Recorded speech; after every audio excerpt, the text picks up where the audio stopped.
À la une de l'actualité, un programme de 12 jours de jeûne et de prière a été organisé à l'église locale de Port-Bouët-Jean-Folly de la Médexie. Au Gabon, la mission mondiale Camp des héros à Port-Gentil du couple Loubaki a organisé un séminaire dans le cadre de son 2e anniversaire. Ailleurs dans le monde, un gouvernement d'union nationale de la Libye a été formé lundi à Chirac au Maroc. Les républicains Sarkozy clôture le congrès national du parti.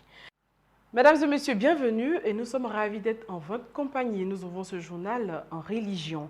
Atteindre la prochaine dimension, tel était le thème du programme de 12 jours de prière et de jeûne organisé par l'église locale de Port-Bouët-Jean-Folly de la mission évangélique de Dieu en Christ de la Côte d'Ivoire, en abrégé Médexie, un culte spécial marquant l'apothéose qui a eu lieu ce dimanche 14 février.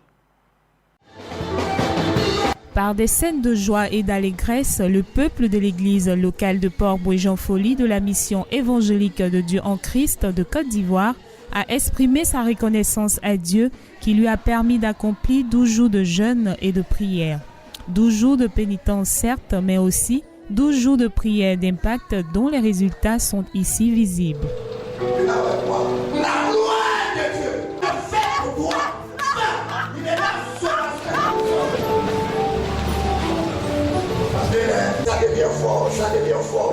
Ça devient fort.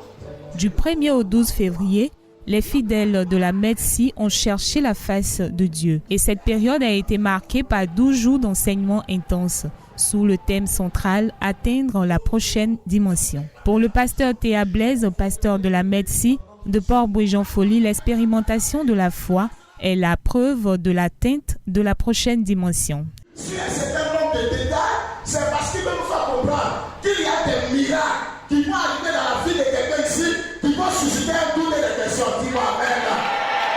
Il dit, regarde mon serviteur, va dire à ce peuple-là, un miracle va arriver à quelqu'un qui va susciter des questions et même des doutes concernant au nom de Jésus. Dis-moi Amen.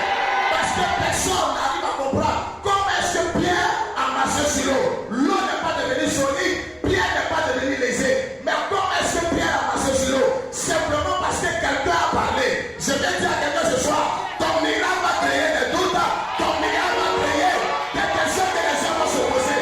Ils diront comment est-ce que le miracle est arrivé? Nous le connaissons et nous l'avons vu pendant 12 jours. Mais le miracle est arrivé simplement parce qu'une voix s'est fait entendre dans les oreilles de quelqu'un. La voix du Seigneur te concernant s'est fait entendre. Et lorsque Dieu parle, le miracle est possible. Invité spécial de ce culte de fin de jeûne, le prophète Jacques Assandé, président fondateur de la mission évangélique de Dieu en Christ, a édifié les fidèles sur l'engagement spirituel que cache le jeûne et les outiller pour surmonter les épreuves à venir. Vos noms sont connus par les démons. Vos noms sont connus par les démons. Ils savent qui vous êtes. Ils savent que vous êtes des enfants de Dieu véritable. La puissance de Dieu en vous. Ils savent que vous avez la sagesse de Dieu en vous.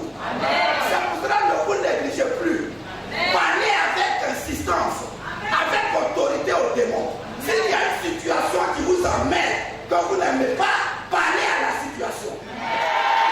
Après l'enseignement, le prophète Jacques Assandé a conduit un moment d'adoration avant d'exercer le ministère. Dénommé Today is Today, le programme de 12 jours de jeûne prépare la prochaine convention nationale des églises de la Médecine du 18 au 20 mars prochain. Au Gabon, la mission mondiale Camp des héros à Port-Gentil du couple pastoral Raïssa et Serge Loubaki a organisé un séminaire dans le cadre de son 2e anniversaire. Un culte qui a pris des allures de célébration. Reportage. La mission mondiale Camp des héros a organisé un grand séminaire dans le cadre du 2e anniversaire de leur existence, dirigé par le couple pastoral Raïssa et Serge Loubaki. Ce sont des éminents hommes de Dieu qui ont été invités pour la circonstance. C'est le thème « Je ne suis pas ivre mais » qui a permis aux différents orateurs d'édifier le peuple. Écoutons le pasteur Makoso Masten. Lorsque nous servons Dieu, en retour, Dieu nous bénit. Et Dieu fait quelque chose de spécial dans nos vies. Afin que les gens sachent que le Dieu que tu sers n'est pas un Dieu mort, mais un Dieu vivant.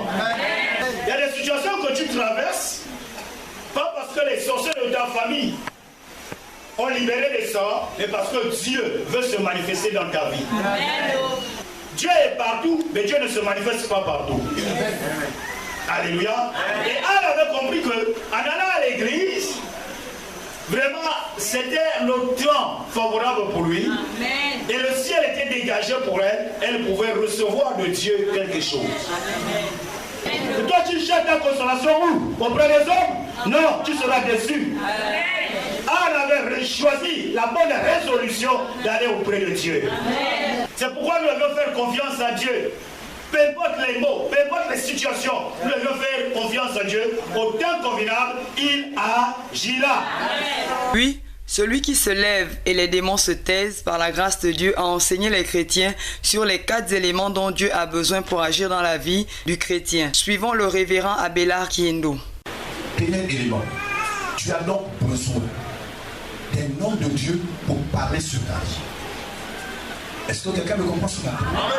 Quand il va parler, son cœur est tellement rempli de toi qu'il va parler avec joie. Il va dire des bonnes choses sur ta vie. Il va proclamer le mariage, il va proclamer prospérité, il va proclamer succès, et tout ce qu'il est là va t'arriver. Jésus à chaque fois a fait confesser aux gens des réponses. Il n'a jamais dit à quelqu'un: va te lamenter et dire je suis maudit, je suis foutu, je ne comprends pas ce qui m'arrive, ma vie là c'est toujours comme ça, j'ai le sang d'Iliguane, les autres réussissent, moi je ne réussis pas, on m'a mangé, on m'a bloqué. Dieu ne veut pas que tu t'apitoies indéfiniment sur ça. Amen. Il dit change de langage. Deuxième.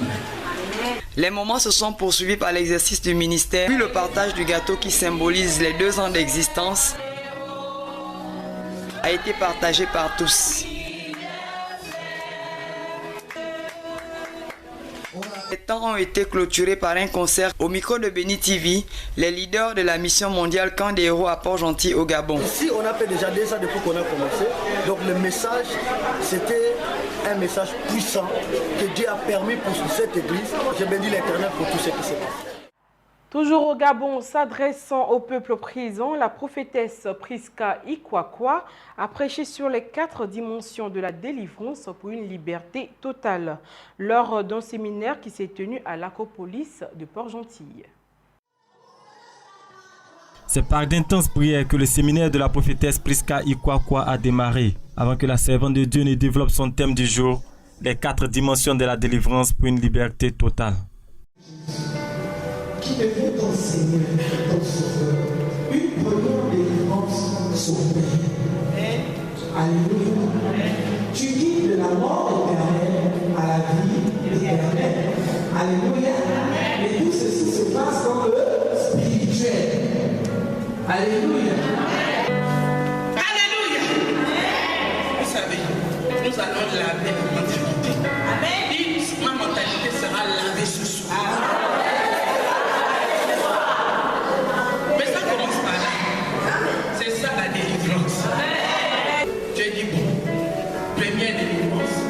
Je vous sors des esclaves. Selon la servante de Dieu, en sortant Israël de l'Égypte, Dieu a appelé son peuple à changer de mentalité. Le chrétien doit également changer de mentalité et de dimensions spirituelles. Conscient des dimensions spirituelles à atteindre pour la délivrance, le peuple de Dieu a intercédé pour le pardon de ses fautes et pour briser tout lien de servitude et a adoré l'Éternel qui lui fait ainsi grâce. Le séminaire de la prophétesse Priska Ikwakwa à Port-Gentil au Gabon s'est achevé par des prophéties. L'ONG Amour du Christ, dirigée par le révérend Olivier Naï, a organisé une conférence de presse pour annoncer le dîner gala qu'elle organise le 5 mars prochain. Plus de détails dans cet élément de Jean Jaurès Tabi. Reconnaissante des efforts et du soutien de ses partenaires dans l'atteinte de ses objectifs en 2015, l'ONG Amour du Christ va célébrer ses associés au cours d'un dîner gala de distinction le samedi 5 mars 2016. Face à la presse, le révérend Olivier Naï a situé les enjeux de cette soirée de reconnaissance. Cette cérémonie a pour but de faire une pause pour remercier d'abord notre Seigneur Jésus-Christ et distinguer nos différents et distinguer nos différents partenaires qui nous ont soutenus durant l'année 2015, en leur accordant un prix de reconnaissance. Ce dîner-gala vise ensuite à présenter aux autorités publiques, aux membres et aux partenaires de l'ONG les grandes actions menées durant l'année écoulée. Ce dîner-gala, qui marque également le 4e anniversaire de l'ONG Amour du Christ, sera parrainé par le ministre ivoirien chargé du dialogue politique et des relations avec les institutions. Elle verra par ailleurs la participation d'éminents hommes de Dieu. Après son exposé liminaire, le révérend Olivier Naï a répondu aux différentes préoccupations des journalistes, ce qui lui a permis de revenir sur d'autres aspects pratiques. Toutes ces promesses permettent déjà de vivre le caractère festif du dîner-gala de distinction de l'ONG Amour du Christ. La conférence de presse, elle, a pris fin avec une photo de famille de tous les participants. Actualité africaine, un gouvernement d'union nationale de la Libye a été formé lundi à Shkirat au Maroc. Sa composition a été soumise au Parlement de Tobrouk, reconnu par la communauté internationale. Nous avons 13 postes ministériels et 5 ministres d'État. Le nom des postes ministériels: ministère de la Défense, ministère des Finances, ministère de l'Intérieur, ministère des Affaires étrangères, ministère de Justice, ministère des collectivités locales, ministère de l'Économie et de l'Industrie, ministère des Affaires sociales, ministère de l'Emploi, ministère de la Santé, ministère de l'Éducation, ministère de la Planification, ministère des Transports. Ce gouvernement a été créé aujourd'hui, puis nous avons envoyé la liste au Parlement pour l'approbation. En Centrafrique, au lendemain des votes pour le premier tour des élections législatives et le second de la présidentielle, le temps était lundi au dépouillement des bulletins de vote. La collecte des bulletins s'est poursuivie jusqu'à tard dans la nuit dans certains bureaux. Reportage. Au lendemain des votes dimanche pour le premier tour des élections législatives et le second de la présidentielle, le temps était hier au dépouillement des bulletins de vote. La collection des bulletins, qui s'est poursuivie jusque tard dans la nuit pour certains bureaux de vote, a précédé l'acheminement des urnes et des procès-verbaux vers la capitale Bangui. Les bulletins en provenance des 4 coins du pays sont désormais vérifiés et recomptés dans le centre de traitement des données de l'Autorité nationale des élections. Leur dépouillement se déroule en présence des représentants des 2 candidats. Les résultats provisoires complets devraient être annoncés d'ici une semaine, mais dès ce mardi, l'ANE devrait être en mesure d'annoncer des premiers chiffres partiels. Quelques jours avant le scrutin, l'un des candidats aurait été, n'est-ce pas, agressé par des hommes armés du côté après Sibut vers la Kémo. Mais le jour du scrutin à proprement parler, nous avons noté aucun incident sécuritaire. Nous avons eu un temps assez long pour commander le matériel. Nous l'avons reçu à temps à Bangui, nous l'avons déployé à temps, ce qui a fait que le jour du scrutin, le 14, les bureaux de vote, dans la quasi-totalité, ont ouvert à l'heure ou alors sur un léger décalage de 15, 20, 30 minutes par-ci, ici et là. Le résultat entier, ce sera dans 6 jours. Parce que le code électoral, pour le second tour, nous accorde un délai de 6 jours pour donner les résultats provisoires. Le président du Congo, Sassou Nguesso, a inauguré lundi le démarrage d'un nouveau grand chantier d'hôpital à Brazzaville. À environ un mois de la présidentielle congolaise prévue le 20 mars prochain, la cérémonie a été l'occasion de réaffirmer l'image de bâtisseur du chef de l'État. Le président du Congo, Denis Sassou Nguesso, a procédé hier à l'inauguration d'un nouvel hôpital à Brazzaville. La cérémonie a lancé le démarrage de ce nouveau grand chantier, l'occasion à environ un mois de la présidentielle congolaise de réaffirmer l'image de bâtisseur du chef de l'État. Lors de ce rassemblement qui ressemblait plutôt à un meeting politique compte tenu de la forte présence des militants du Parti congolais au travail au pouvoir, M. Sassou Nguesso a procédé à la symbolique pose de la première pierre de l'édifice. 4 bâtiments ont déjà commencé à émerger dans cette structure qui devrait accueillir plus de 440 lits. Mercredi dernier déjà, Denis Sassou Nguesso avait inauguré une route reliant le nord du Congo au sud du Cameroun. Il y aura surtout des centres opérationnels d'urgence parce que notre pays n'est pas à l'abri des catastrophes et que pour l'instant, il n'y a aucune structure qui peut abriter un centre opérationnel d'urgence.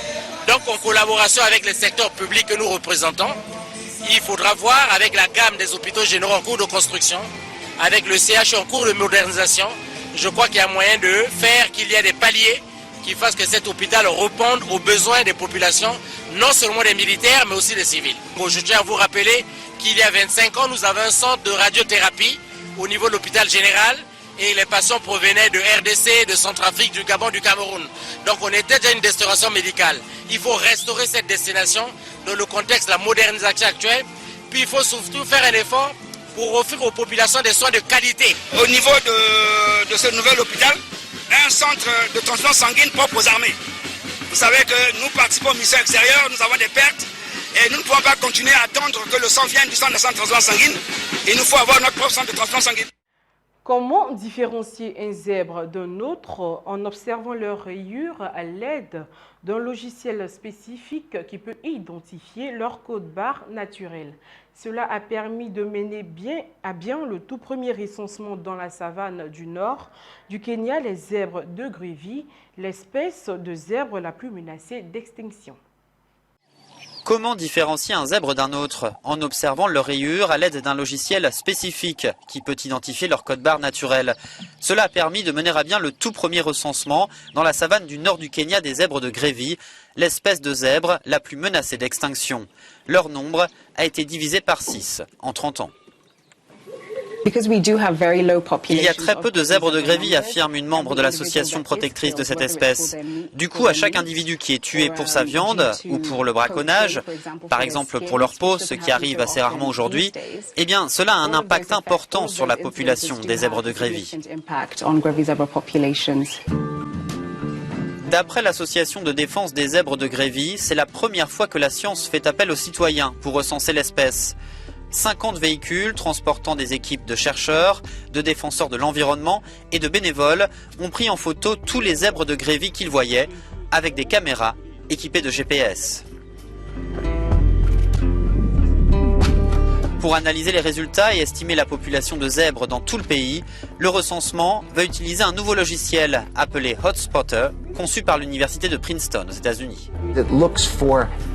Il cherche les parties du corps où les rayures sont courbes et se croisent. Ils enregistrent les données qu'ils appellent hotspots. Ils comparent tous les hotspots de la photo avec ceux de toutes les photos archivées. Quand cela correspond vraiment, on a un score élevé et on sait alors qu'il s'agit du même individu, affirme ce professeur de l'université de Princeton. Hotspotter analyse actuellement toutes les données collectées. Le résultat final du recensement est attendu fin mars. L'association travaille aussi avec une quinzaine de communautés locales. Ils y ont recruté des guetteurs de zèbres, ce qui leur permet aussi de toucher de petits revenus. À l'international, à 9 mois de la primaire de la droite et du centre pour 2017, Nicolas Sarkozy a prononcé dimanche 14 février un texte d'orientation des Républicains lors de la clôture du Congrès national du parti. Les Républicains croient que l'entreprise et le travail doivent être le cœur de toute politique économique. La compétitivité des entreprises doit être notre priorité absolue. Nous refusons le partage du temps de travail et les 35 heures. Nous croyons que c'est grâce aux entreprises, aux femmes et aux hommes qui y travaillent que l'on crée de la richesse, de la croissance et de l'emploi. Nous nous fixons une grande ambition, celle de refonder notre modèle social, en faisant de l'entreprise le lieu principal du dialogue social, en modernisant le fonctionnement du paritarisme qui est devenu aujourd'hui synonyme d'immobilisme. À destination de New York, dimanche soir, l'appareil survolait la côte ouest de l'Irlande lorsqu'il a été obligé de faire demi-tour. Quelques instants après son décollage de l'aéroport Londres Heathrow, l'avion a en effet été visé par un rayon laser. C'est un gadget d'à peine quelques centimètres qui ressemble à une lampe de poche. Pourtant, hier, un laser a obligé un avion de ligne à faire demi-tour. Visé depuis le sol, le pilote aurait été touché à l'œil. Impossible dès lors de continuer. Vendu dans le commerce, la dangerosité de ces lasers est pourtant avérée. Il est impératif que le gouvernement classe ces lasers comme des armes qui peuvent blesser. C'est la même chose que d'avoir un couteau. Notre plus grande crainte liée à l'usage de ces lasers est qu'ils soient utilisés lors de moments critiques comme l'atterrissage. Les 2 pilotes pourraient être aveuglés et l'avion se poser hors de la piste d'atterrissage avec des blessures pour l'équipage mais aussi pour les passagers. Bien sûr, cela serait un très grave accident. L'avion à destination de New York a dû faire demi-tour peu après son décollage alors qu'il survolait l'Irlande, de quoi effrayer les passagers. Je suis assez nerveux en avion. Donc une fois que l'avion était en l'air, j'ai pris un whisky coca. Quand le pilote a annoncé que l'on faisait demi-tour, j'ai deviné que quelque chose de bizarre se déroulait à cause du ton de sa voix. C'était vraiment assez effrayant. Depuis plusieurs années, des incidents en lien avec des lasers se multiplient. Entre 2009 et 2015, près de 9000 ont été recensés, rien qu'au Royaume-Uni. Ce journal a été préparé par l'ensemble de la rédaction. Nous vous souhaitons une excellente suite de programmes sur vos Blessing Channel. À bientôt.